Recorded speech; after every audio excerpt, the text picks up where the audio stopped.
Governor తమ సమస్యలు విన్నారని సానుకూలంగా స్పందించారని ఆర్టీసీ సంఘం నేత థామస్ రెడ్డి తెలిపారు. ప్రభుత్వ వివరణ తనకు ఇంకా అందలేదని, వివరణ అందిన తర్వాత బిల్లు ఆమోదిస్తానని చెప్పారని వివరించారు.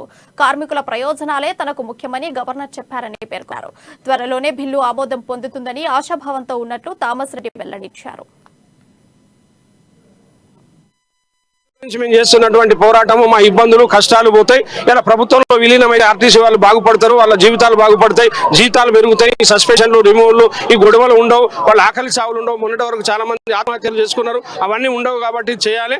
అట్లాగే ఆర్టీసీ స్ట్రెంత్ అవుతుంది, ప్రభుత్వమే టేక్ కేర్ ఆఫ్ గా ఉంటుంది, ప్రజలకు కూడా సర్వీస్ చేయొచ్చు అనే ఉద్దేశంగా ఒక సాహసోపేతమైన నిర్ణయం తీసుకొని కేబినెట్ లో ఇచ్చి దీనికి ఆర్థికమైన ఇబ్బందులు పరిస్థితులు ఉంటాయి కాబట్టి గవర్నర్ గారికి పంపించాను. ఇది అనేది central government state government share తోటి ఆర్టీసీలు ఉంటాయి, సెంట్రల్ యాక్ట్ కింద ఉంటుంది కాబట్టి అనుమానాలకు తావలేదు. ఇలా ఆస్తులు కావచ్చు ఏది కావచ్చు ఆర్టీసీకే ఉంటాయి కాబట్టి అనుమానాలు లేకుండా ఆర్థిక పరమైన అప్పులు ఇవే ఉంటాయి కానీ డబ్బులు ఉండవు. అటువంటిప్పుడు వాళ్ళు చేయాలి. ఇలా ఏది అయినప్పుడు జరగలేదా? ఇవాళ ఢిల్లీలో లేదా, హర్యానాలో లేదా, ఇంకా వేరే బీజేపీ పాలిత ప్రాంతాల్లో కూడా ఉన్నాయి. మరి అవన్నీ ఉన్నప్పుడు దీనికి ఒక్కదానికే లొసుగులు ఉంటాయని చెప్పడానికి లేదు. ఇవాళ అసెంబ్లీ అనేది దేశవ్యాప్తంగా ఎన్నికలు జరుగుతుంటే లాస్ట్ అసెంబ్లీలు అన్ని పార్టీలు పెట్టుకుంటారు ప్రజా సంక్షేమం కోసం పథకాలని.